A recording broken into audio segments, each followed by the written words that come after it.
Escuchan ustedes la lectura del libro titulado El deseado de todas las gentes. Capítulo 51. La luz de la vida.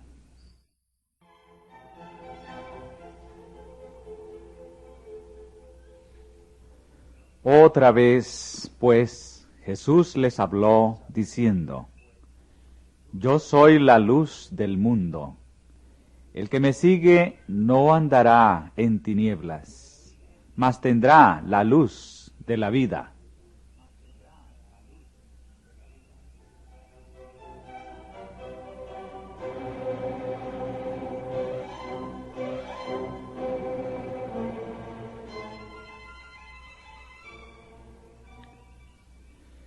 Cuando pronunció estas palabras, Jesús estaba en el atrio del templo, especialmente relacionado con los ejercicios de la fiesta de las cabañas. En el centro de este patio se levantaban dos majestuosas columnas que soportaban portalámparas de gran tamaño. Después del sacrificio de la tarde se encendían todas las lámparas que arrojaban su luz sobre Jerusalén. Esta ceremonia estaba destinada a conmemorar la columna de luz que guiaba a Israel en el desierto y también a señalar la venida del Mesías. Por la noche, cuando las lámparas estaban encendidas, el atrio era teatro de gran regocijo. Los hombres canosos, los sacerdotes del templo y los dirigentes del pueblo se unían en danzas festivas al sonido de la música instrumental y el canto de los levitas.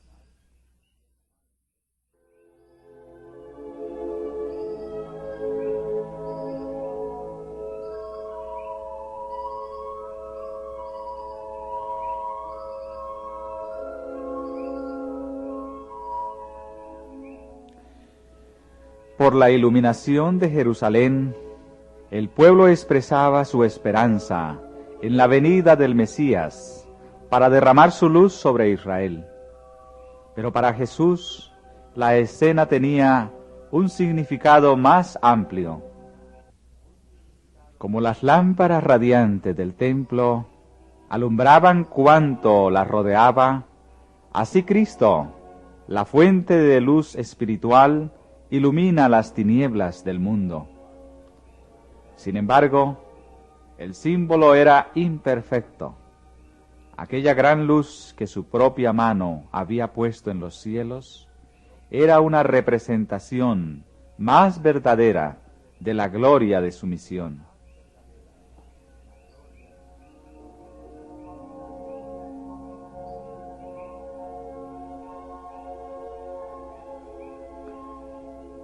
Era de mañana.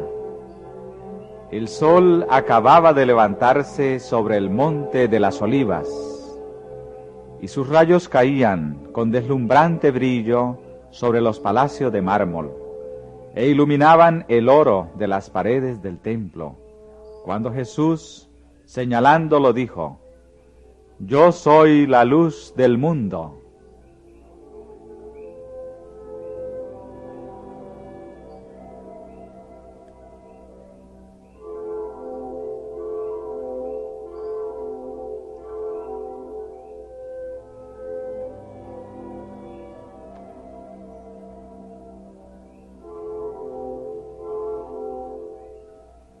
Mucho tiempo después, estas palabras fueron repetidas por uno que las escuchara en aquel sublime pasaje.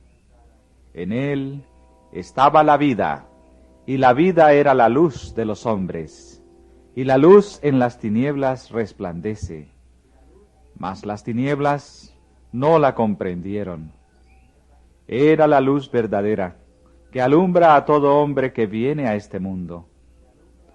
Y mucho después de haber ascendido Jesús al cielo, Pedro también, escribiendo bajo la iluminación del Espíritu Divino, recordó el símbolo que Cristo había usado.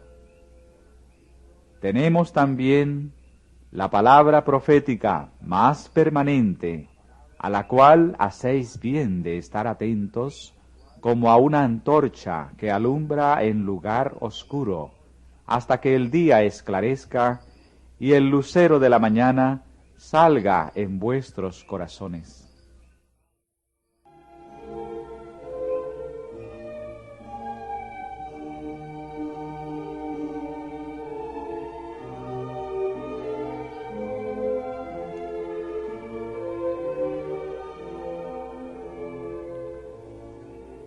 En la manifestación de Dios a su pueblo, la luz había sido siempre un símbolo de su presencia. A la orden de la palabra creadora, en el principio, la luz resplandeció de las tinieblas. La luz fue envuelta en la columna de nube de día y en la columna de fuego de noche, para guiar a las numerosas huestes de Israel. La luz brilló con tremenda majestad alrededor del Señor sobre el monte Sinaí. La luz descansaba sobre el propiciatorio en el tabernáculo. La luz llenó el templo de Salomón al ser dedicado. La luz brilló sobre las colinas de Belén cuando los ángeles trajeron a los pastores que velaban el mensaje de la redención.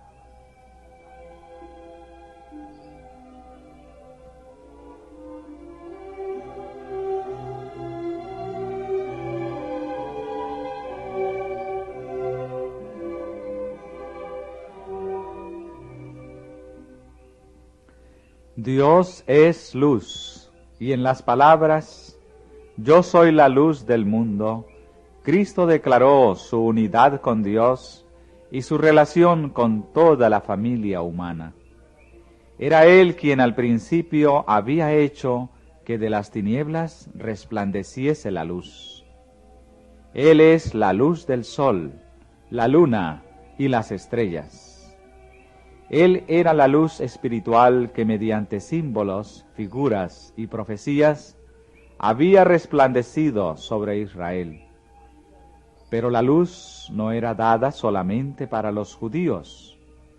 Como los rayos del sol penetran hasta los remotos rincones de la tierra, así la luz del sol de justicia brilla sobre toda alma.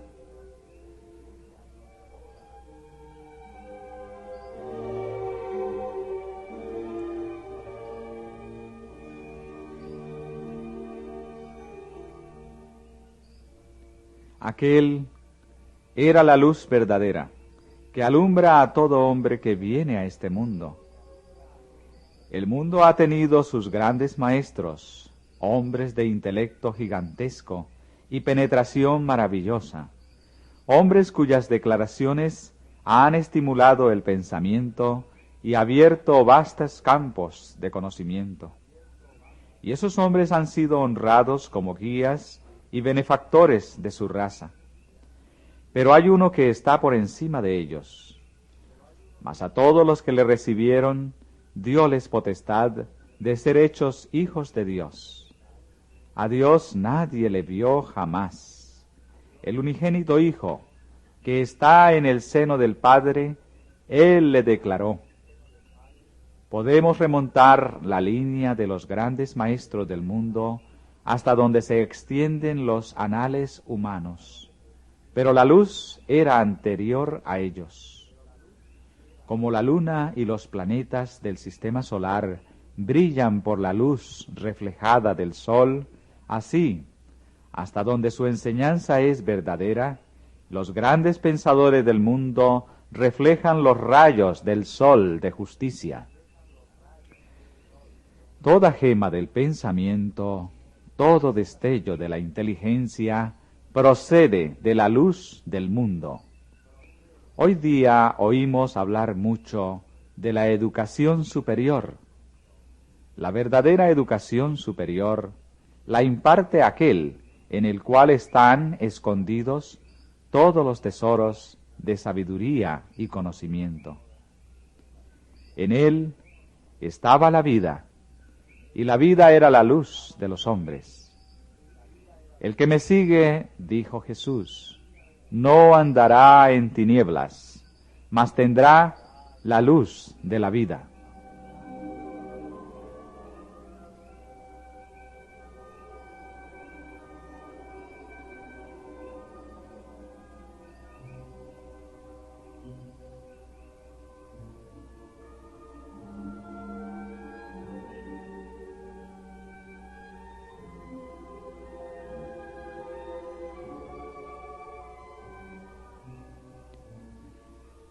Con las palabras, yo soy la luz del mundo, Jesús declaró ser el Mesías. En el templo donde Cristo estaba enseñando, Simón el anciano lo había declarado luz para ser revelada a los gentiles y la gloria de tu pueblo Israel. En esas palabras le había aplicado una profecía familiar para todo Israel. El Espíritu Santo había declarado por el profeta Isaías: poco es que tú me seas siervo para levantar las tribus de Jacob y para que restaures los asolamientos de Israel. También te di por luz de las gentes, para que seas mi salud hasta lo postrero de la tierra. Se entendía generalmente que esta profecía se refería al Mesías. Y cuando Jesús dijo, yo soy la luz del mundo, el pueblo no pudo dejar de reconocer su acerto de ser el prometido. Para los fariseos y gobernantes, este acerto parecía una arrogante presunción. No podían tolerar que un hombre semejante a ellos tuviera tales pretensiones. Simulando ignorar sus palabras, preguntaron, ¿tú quién eres? Estaban empeñados en forzarle a declararse el Cristo. Su apariencia y su obra eran tan diferentes de las expectativas del pueblo que, como sus astutos enemigos creían, una proclama directa de sí mismo como el Mesías hubiera provocado su rechazamiento como impostor.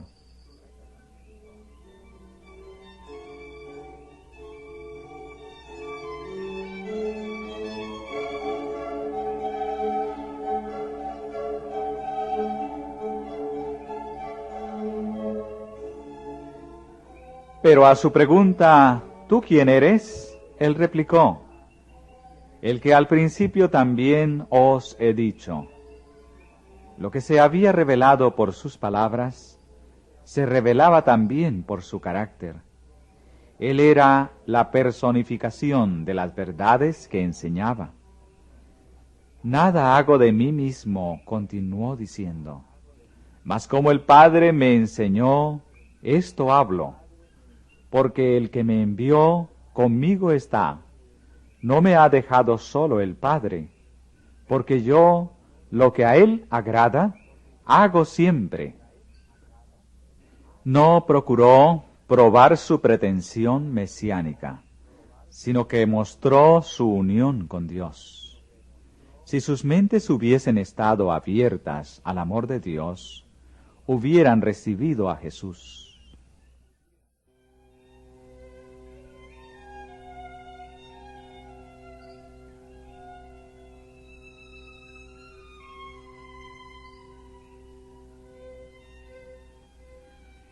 Entre sus oyentes, muchos eran atraídos a él con fe, y a éstos les dijo, si vosotros permaneciereis en mi palabra, seréis verdaderamente mis discípulos, y conoceréis la verdad, y la verdad os libertará.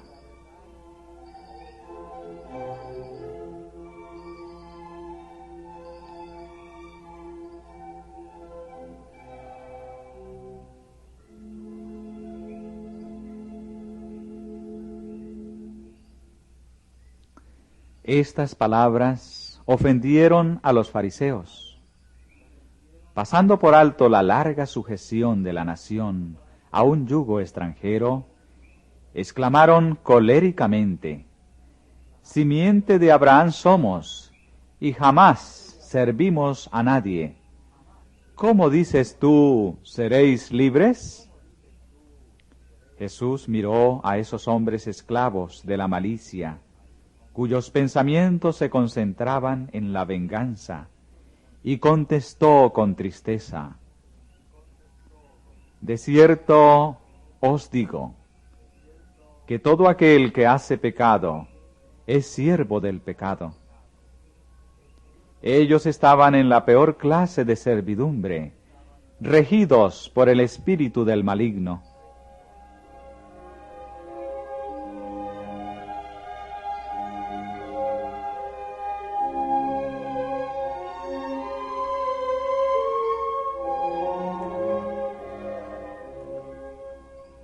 Todo aquel que rehúsa entregarse a Dios está bajo el dominio de otro poder.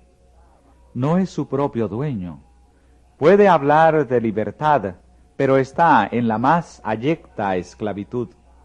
No le es dado ver la belleza de la verdad, porque su mente está bajo el dominio de Satanás. Mientras se lisonjea de estar siguiendo los dictados de su propio juicio, obedece la voluntad del príncipe de las tinieblas. Cristo vino a romper las cadenas de la esclavitud del pecado para el alma. Así que si el Hijo os libertare, seréis verdaderamente libres. Porque la ley del Espíritu de vida en Cristo Jesús, se nos dice, me ha librado de la ley del pecado y de la muerte.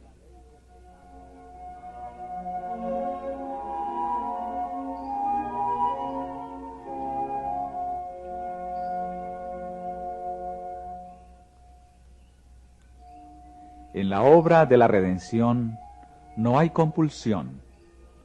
No se emplea ninguna fuerza exterior. Bajo la influencia del Espíritu de Dios, el hombre está libre para elegir a quién ha de servir. En el cambio que se produce cuando el alma se entrega a Cristo, hay la más completa sensación de libertad.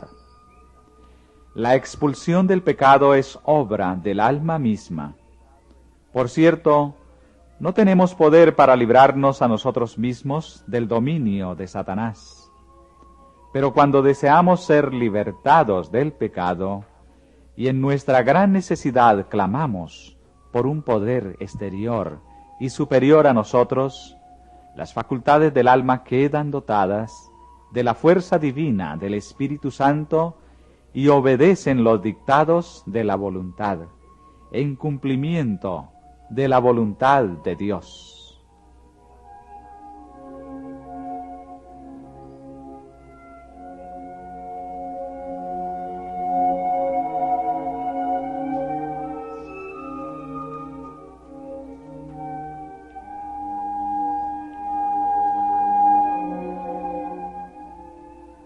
La única condición bajo la cual es posible la libertad del hombre es que éste llegue a ser uno con Cristo. La verdad os libertará. Y Cristo es la verdad. El pecado puede triunfar solamente debilitando la mente y destruyendo la libertad del alma. La sujeción a Dios significa la rehabilitación de uno mismo, de la verdadera gloria y dignidad del hombre. La ley divina a la cual somos inducidos a sujetarnos es la ley de libertad.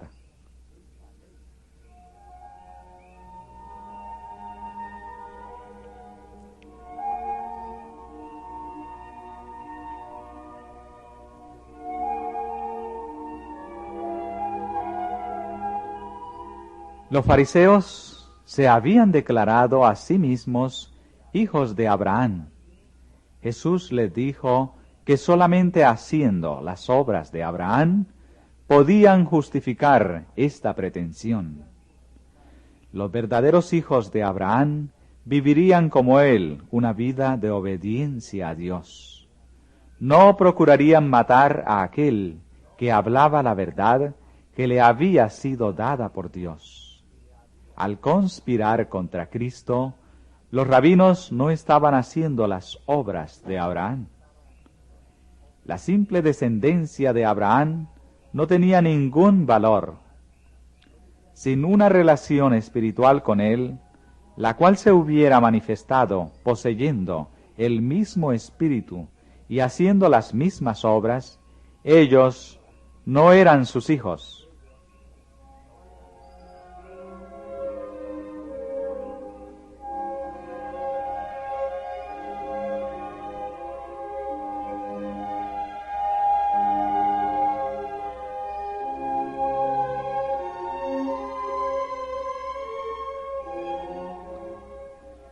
Este principio se aplica con igual propiedad a una cuestión que ha agitado por mucho tiempo al mundo cristiano, la cuestión de la sucesión apostólica.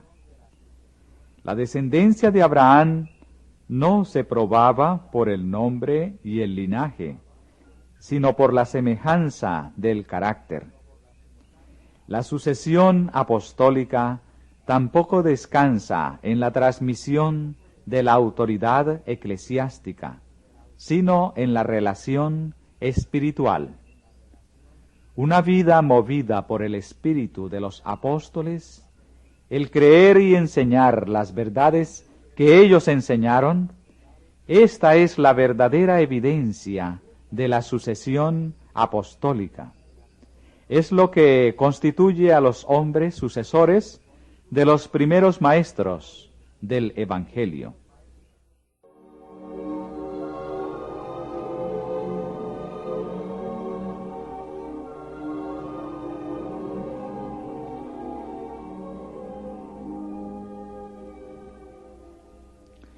Jesús negó que los judíos fueran hijos de Abraham.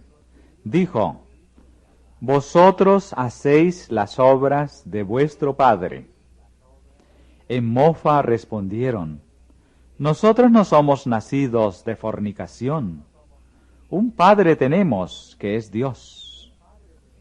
Estas palabras, que aludían a las circunstancias del nacimiento de Cristo, estaban destinadas a ser una estocada contra Cristo, en presencia de los que estaban comenzando a creer en él.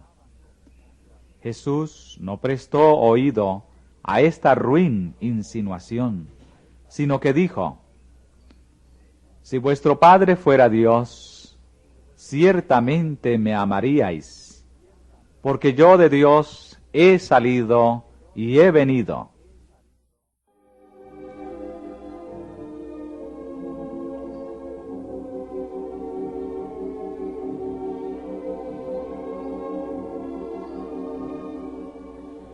Sus obras testificaban del parentesco de ellos con el que era mentiroso y asesino. «Vosotros de vuestro padre el diablo sois», dijo Jesús, «y los deseos de vuestro padre queréis cumplir». Él, homicida ha sido desde el principio, y no permaneció en la verdad, porque no hay verdad en él. Y porque yo digo verdad, no me creéis. Porque Jesús hablaba la verdad y la decía con certidumbre, no fue recibido por los dirigentes judíos. Era la verdad lo que ofendía a estos hombres que se creían justos. La verdad exponía la falacia del error, condenaba sus enseñanzas y prácticas, y fue mal acogida. Ellos preferían cerrar los ojos a la verdad, antes que humillarse para confesar que habían estado en el error.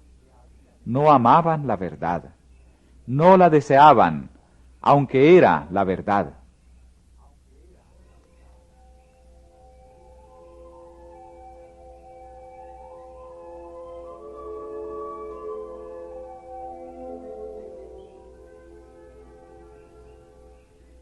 ¿quién de vosotros me convence de pecado?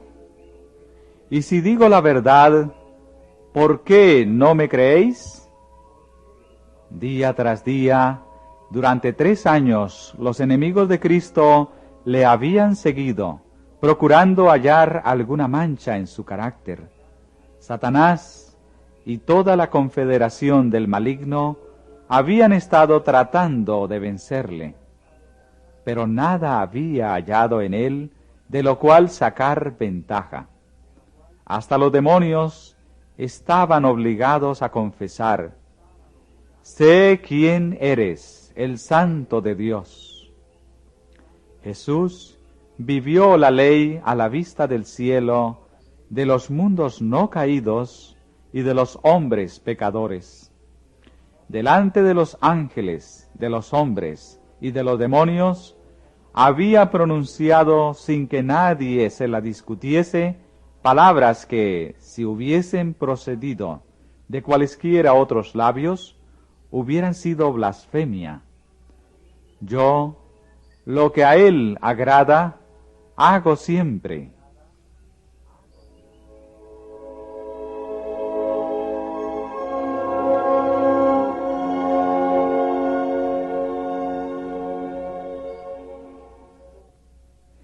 El hecho de que, a pesar de que no podían hallar pecado en él, los judíos no recibían a Cristo, probaba que no estaban en comunión con Dios. No reconocían la voz de Dios en el mensaje de su Hijo. Pensaban que estaban condenando a Cristo, pero al rechazarlo, estaban sentenciándose a sí mismos. El que es de Dios, dijo Jesús, las palabras de Dios oye, por esto no las oís vosotros, porque no sois de Dios.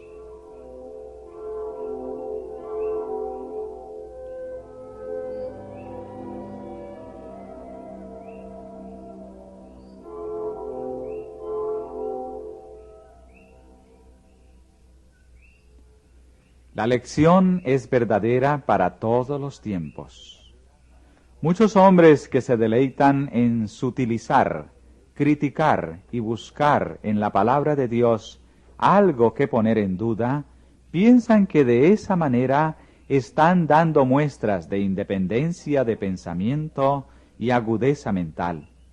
Suponen que están condenando la Biblia, cuando en verdad se están condenando a sí mismos. Ponen de manifiesto que son incapaces de apreciar las verdades de origen celestial y de alcance eterno. En presencia de la gran montaña de la justicia de Dios, su espíritu no siente temor reverencial. Se ocupan en buscar pajas y motas, con lo cual revelan una naturaleza estrecha y terrena. Un corazón que pierde rápidamente su capacidad para comprender a Dios.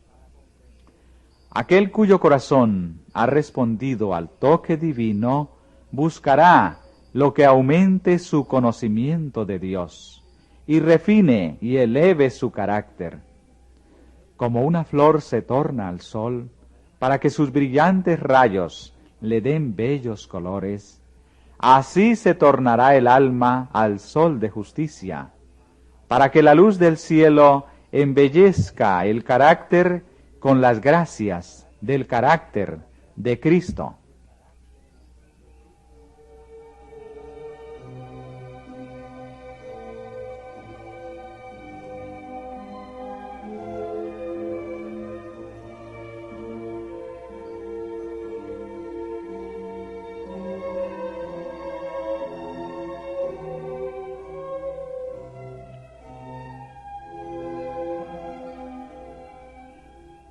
Jesús continuó poniendo de manifiesto un pronunciado contraste entre la actitud de los judíos y la de Abraham. Abraham, vuestro padre, se gozó por ver mi día, y lo vio y se gozó.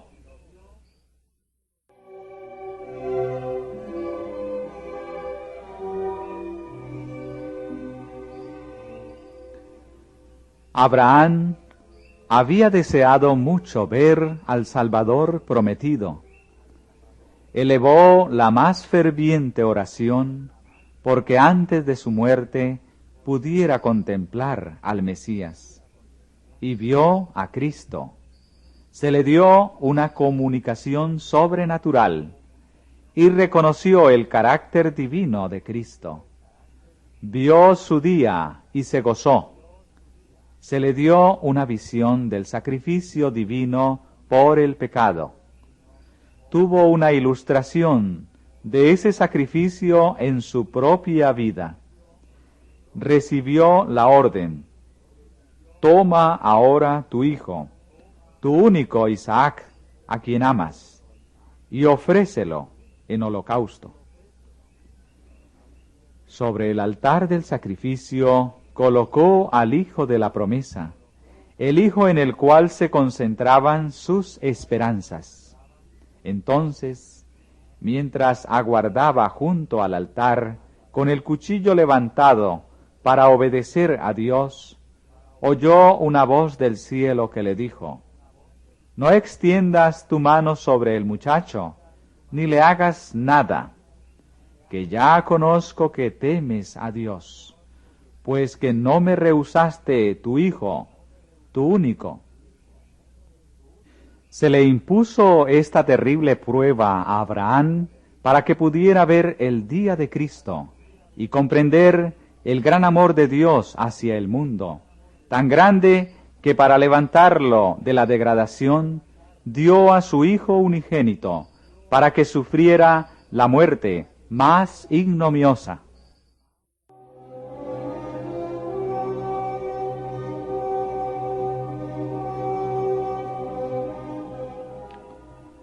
Abraham aprendió de Dios la mayor lección que haya sido dada a los mortales. Su oración porque pudiera ver a Cristo antes de morir fue contestada. Vio a Cristo, vio todo lo que el mortal puede ver y vivir. Mediante una entrega completa, pudo comprender esa visión referente a Cristo. Se le mostró que al dar a su Hijo unigénito para salvar a los pecadores de la ruina eterna, Dios hacía un sacrificio mayor y más asombroso que el que jamás pudiera hacer el hombre.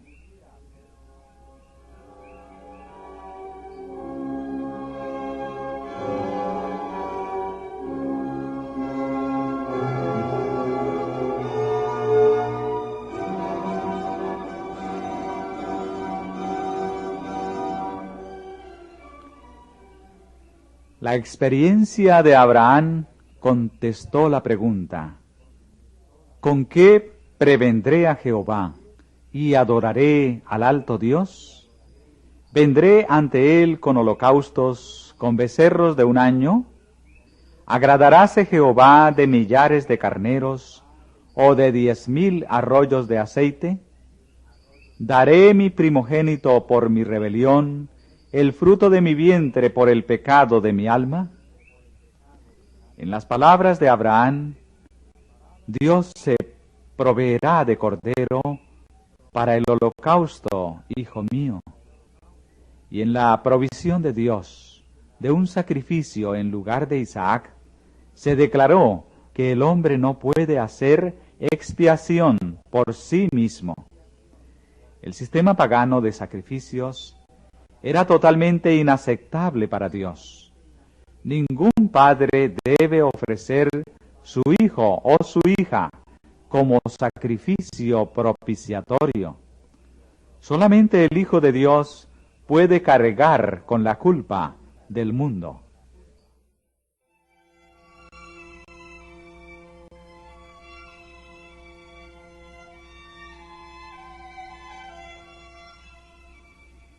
Por su propio sufrimiento, Abraham fue capacitado para contemplar la misión de sacrificio del Salvador.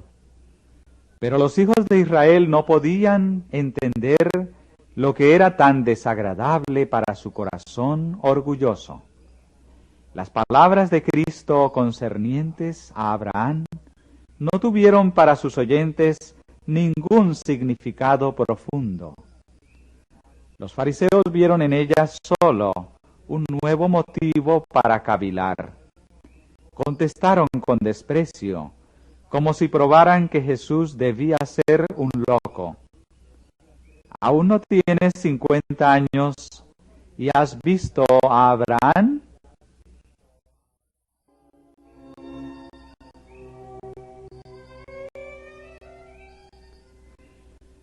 Con solemne dignidad Jesús respondió: de cierto os digo, antes que Abraham fuese, yo soy.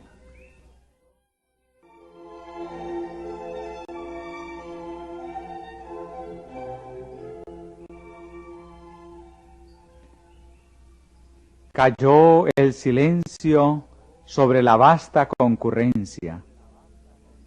El nombre de Dios, dado a Moisés para expresar la presencia eterna, había sido reclamado como suyo por este rabino Galileo. Se había proclamado a sí mismo como el que tenía existencia propia, el que había sido prometido a Israel, cuya procedencia es de antiguo tiempo, desde los días de la eternidad.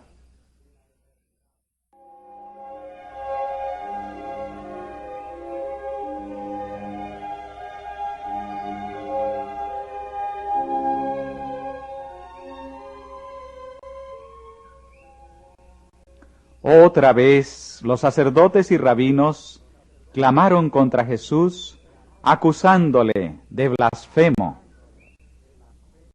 Su pretensión de ser uno con Dios los había incitado antes a quitarle la vida.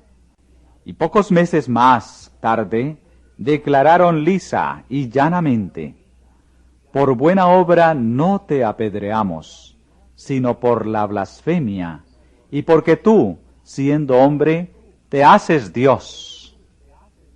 Porque era y reconocía ser el Hijo de Dios, estaban resueltos a matarlo. Ahora muchos del pueblo, adhiriéndose a los sacerdotes y rabinos, tomaron piedras para arrojárselas. Mas Jesús se encubrió y salió del templo, y atravesando por medio de ellos, se fue.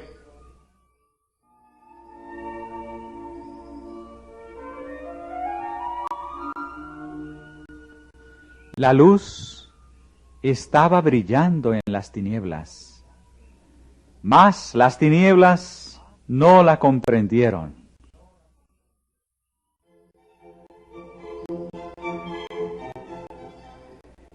Y pasando Jesús, vio a un hombre ciego desde su nacimiento.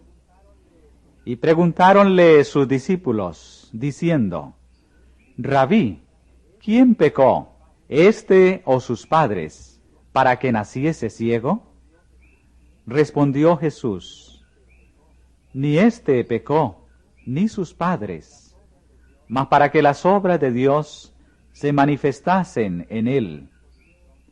Esto dicho, escupió en tierra, e hizo lodo con la saliva, y untó con el lodo sobre los ojos del ciego, y díjole: Ve, lávate en el estanque de Siloé, que significa, si lo interpretares, enviado.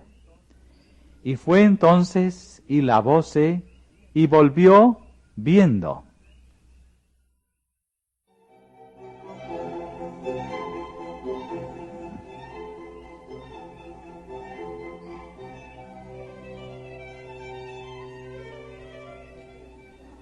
Se creía generalmente entre los judíos que el pecado era castigado en esta vida. Se consideraba que cada aflicción era castigo de alguna falta cometida por el mismo que sufría o por sus padres. Es verdad que todo sufrimiento es resultado de la transgresión de la ley de Dios, Pero esta verdad había sido falseada. Satanás, el autor del pecado y de todos sus resultados, había inducido a los hombres a considerar la enfermedad y la muerte como procedentes de Dios, como un castigo arbitrariamente infligido por causa del pecado. Por lo tanto, aquel a quien le sobrevenía una gran aflicción o calamidad debía soportar la carga adicional de ser considerado un gran pecador.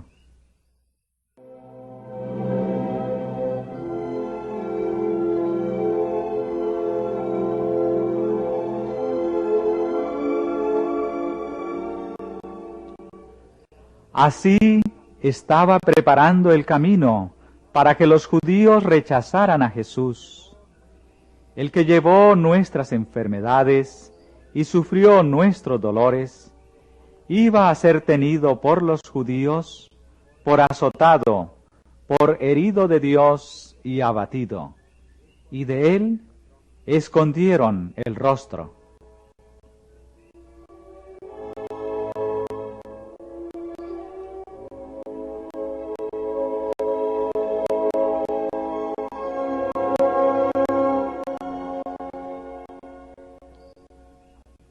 Dios había dado una lección destinada a prevenir esto.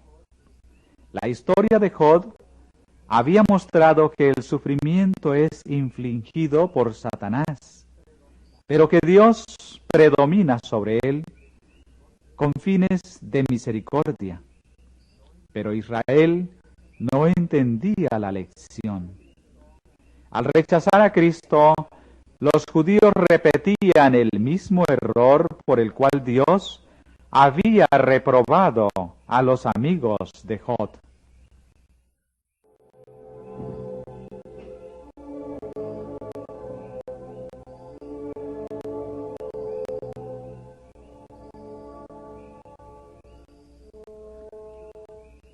Los discípulos compartían la creencia de los judíos concerniente a la relación del pecado y el sufrimiento.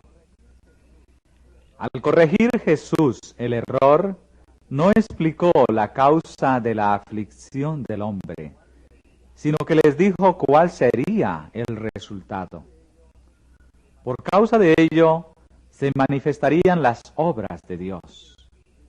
Entre tanto que estuviese en el mundo, dijo él, luz soy del mundo.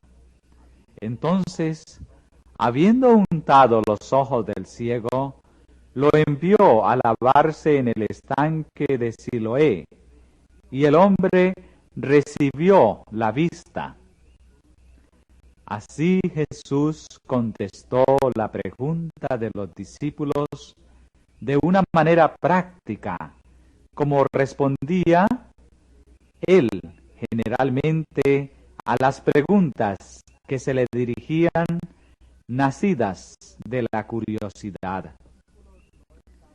Los discípulos no estaban llamados a discutir la cuestión de quién había pecado o no, sino a entender el poder y la misericordia de Dios al dar vista al ciego.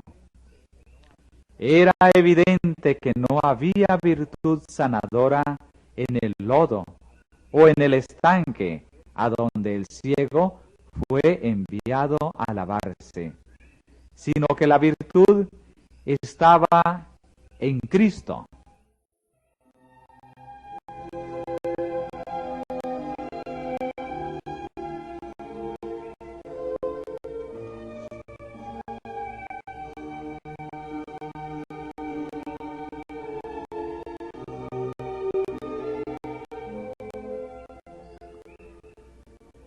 Los fariseos no podían menos que quedar atónitos por esta curación. Sin embargo, se llenaron más que nunca de odio, porque el milagro había sido hecho en sábado.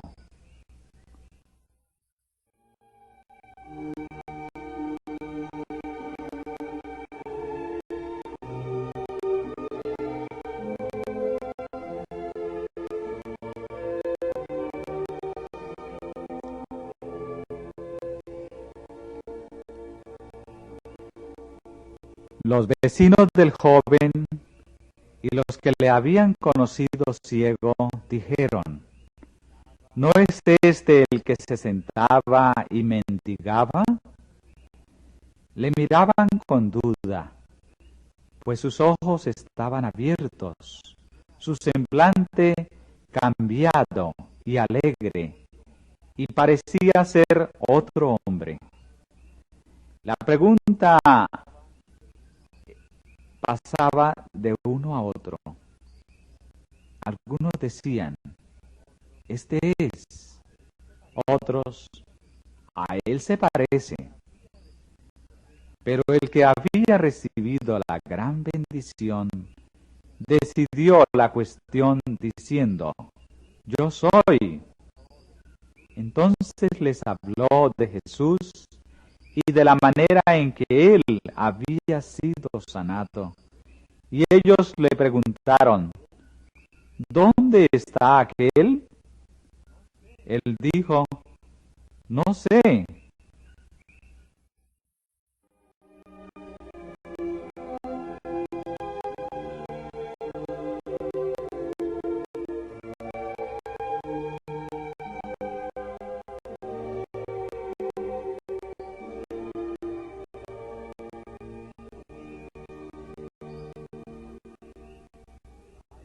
Entonces le llevaron ante el concilio de los fariseos. Nuevamente se le preguntó al hombre cómo habías recibido la vista. Y él les dijo: púsome lodo sobre los ojos y me lavé y veo. Entonces unos de los fariseos decían: este hombre no es de Dios, que no guarda el sábado. Los fariseos esperaban hacer aparecer a Jesús como pecador y que por lo tanto no era el Mesías. No sabían que el que había sanado al ciego había hecho el sábado y conocía todas sus obligaciones. Aparentaban tener admirable celo por la observancia del día de reposo, pero en ese mismo día estaban planeando un homicidio. Sin embargo, al enterarse de este milagro, muchos quedaron muy impresionados y convencidos de que aquel que había abierto los ojos del ciego era más que un hombre común. En respuesta al cargo de que Jesús era pecador, porque no guardaba el sábado, dijeron: ¿cómo puede un hombre pecador hacer estas señales?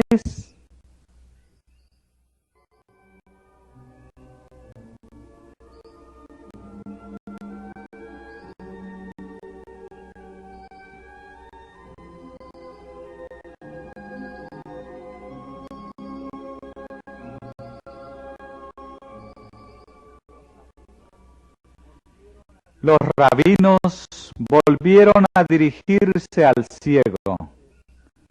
¿Tú qué dices del que te abrió los ojos? Y él dijo: que es profeta.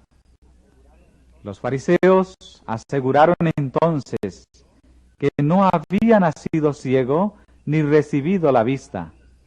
Llamaron a sus padres y les preguntaron diciendo: ¿es este vuestro hijo, el que vosotros decís que nació ciego?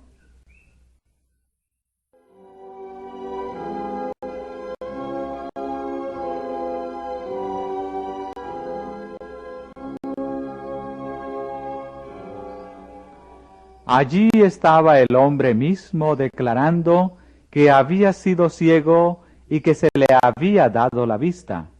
Pero los fariseos preferían negar la evidencia de sus propios sentidos antes que admitir que estaban en el error. Tan poderoso es el prejuicio, tan torcida es la justicia farisaica.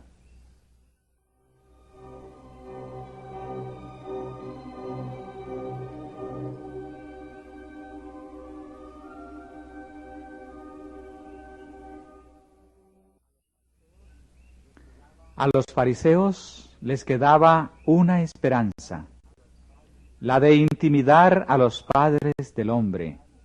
Con aparente sinceridad preguntaron: ¿cómo pues ve ahora?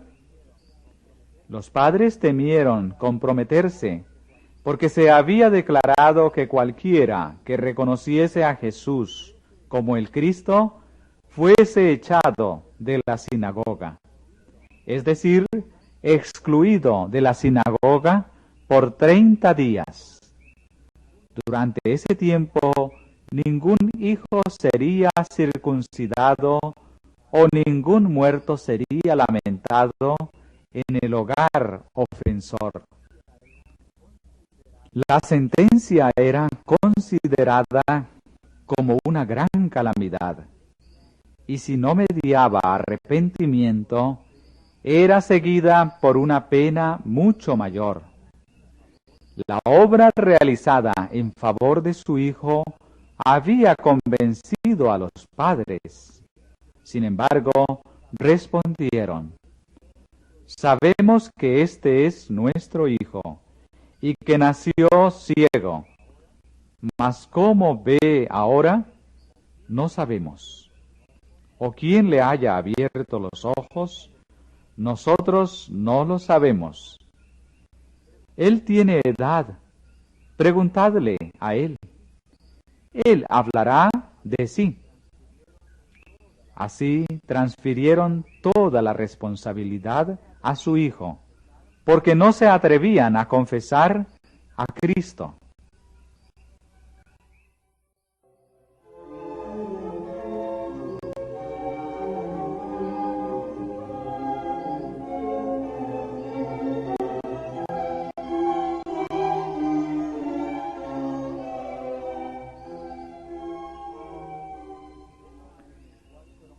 El dilema en el cual fueron puestos los fariseos, sus dudas y prejuicios, su incredulidad en los hechos del caso, fueron revelados a la multitud, especialmente al pueblo común.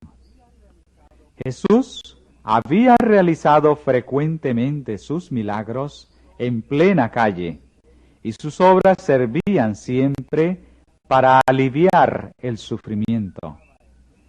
La pregunta que estaba en muchas mentes era: ¿haría Dios esas obras poderosas mediante un impostor, como afirmaban los fariseos que era Jesús?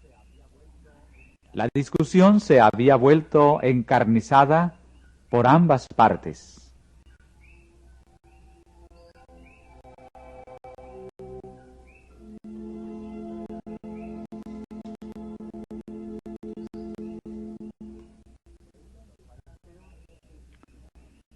Los fariseos veían que estaban dando publicidad a la obra hecha por Jesús. No podían negar el milagro. El ciego rebosaba gozo y gratitud. Contemplaba las maravillas de la naturaleza y se llenaba de deleite ante la hermosura de la tierra y del cielo. Relataba libremente su caso, y otra vez ellos trataron de imponerle silencio, diciendo: «Da gloria a Dios. Nosotros sabemos que este hombre es pecador».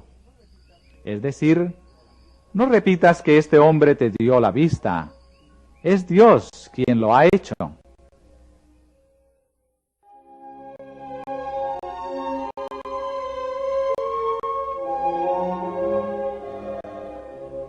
El ciego respondió: «Si es pecador, no lo sé.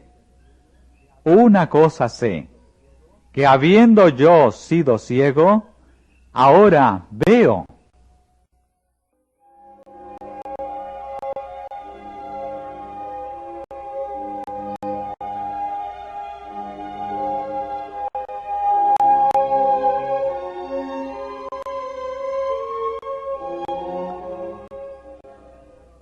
Entonces le preguntaron otra vez, ¿qué te hizo? ¿Cómo te abrió los ojos? Procuraron confundirlo con muchas palabras, a fin de que él se juzgase engañado. Satanás y sus ángeles malos estaban de parte de los fariseos y unían sus fuerzas y argucias al razonamiento de los hombres, a fin de contrarrestar la influencia de Cristo. Embotaron las convicciones hondamente arraigadas en muchas mentes. Los ángeles de Dios también estaban presentes para fortalecer al hombre cuya vista había sido restaurada.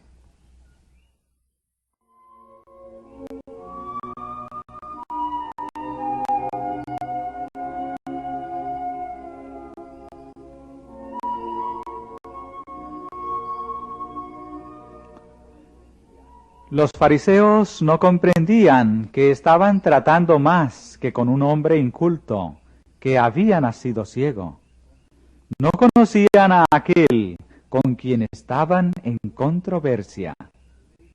La luz divina brillaba en las cámaras del alma del ciego. Mientras aquellos hipócritas procuraban hacerle descreído, Dios le ayudó a demostrar por el vigor y la agudeza de sus respuestas que no había de ser entrampado. Replicó, ya os lo he dicho, y no habéis atendido. ¿Por qué lo queréis otra vez oír? ¿Queréis también vosotros haceros sus discípulos?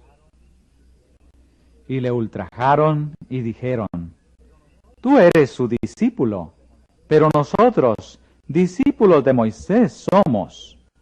Nosotros sabemos que a Moisés habló Dios, mas éste no sabemos de dónde es.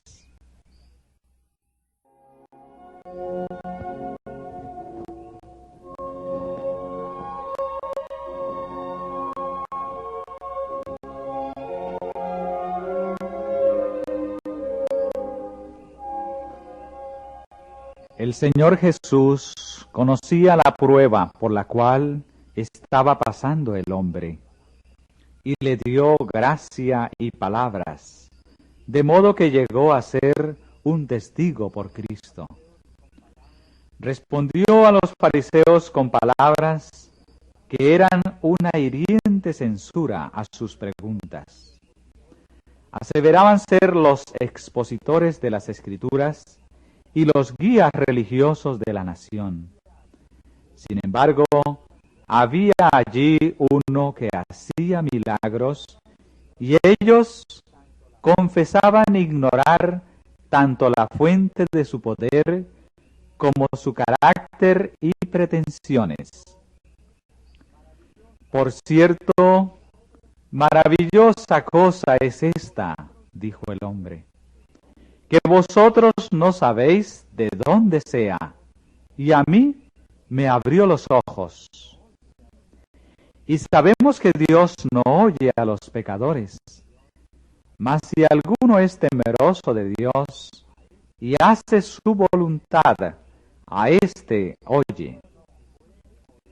Desde el siglo no fue oído que abriese alguno los ojos de uno que nació ciego. Si éste no fuera de Dios, no pudiera hacer nada.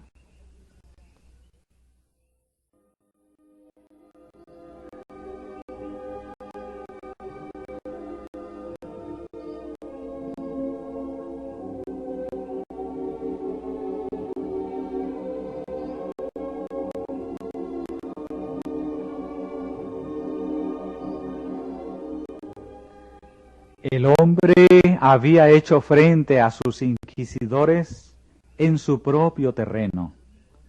Su razonamiento era incontestable. Los fariseos estaban atónitos y enmudecieron, hechizados ante sus palabras penetrantes y resueltas. Durante un breve momento guardaron silencio. Luego, esos ceñudos sacerdotes y rabinos recogieron sus mantos, como si hubiesen temido contaminarse por el trato con él. Sacudieron el polvo de sus pies y lanzaron denuncias contra él. En pecados eres nacido todo, y tú nos enseñas, y le excomulgaron.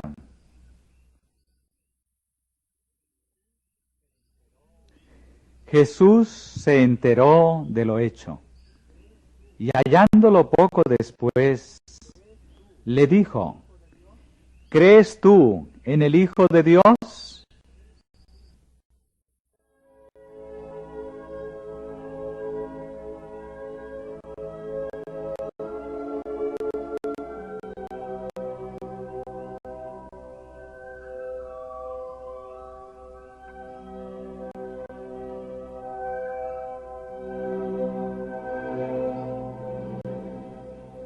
Por primera vez, el ciego miraba el rostro de aquel que le sanara. Delante del concilio había visto a sus padres turbados y perplejos. Había mirado los ceñudos rostros de los rabinos. Ahora sus ojos descansaban en el amoroso y pacífico semblante de Jesús.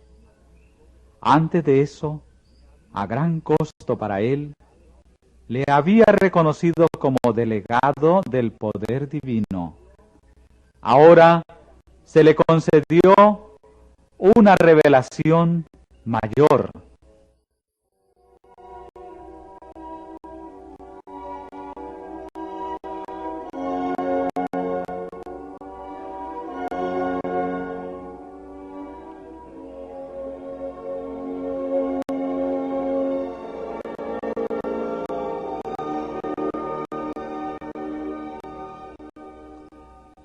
A la pregunta del Salvador, ¿crees tú en el Hijo de Dios?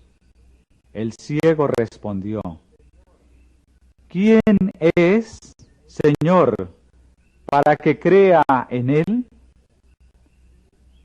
Y Jesús dijo: ¿Y le has visto? Y el que habla contigo, él es. El hombre se arrojó a los pies del Salvador para adorarle. No solamente había recibido la vista natural, sino que habían sido abiertos los ojos de su entendimiento. Cristo había sido revelado a su alma y le recibió como el enviado de Dios.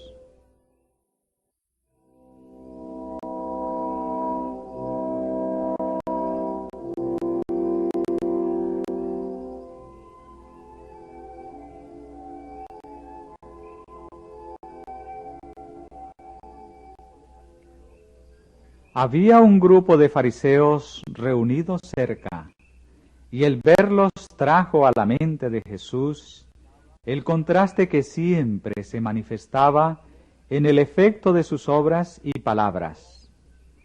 Dijo: yo para juicio he venido a este mundo, para que los que no ven, vean, y los que ven, sean cegados. Cristo había venido para abrir los ojos ciegos, para dar luz a los que moran en tinieblas. Había declarado ser la luz del mundo.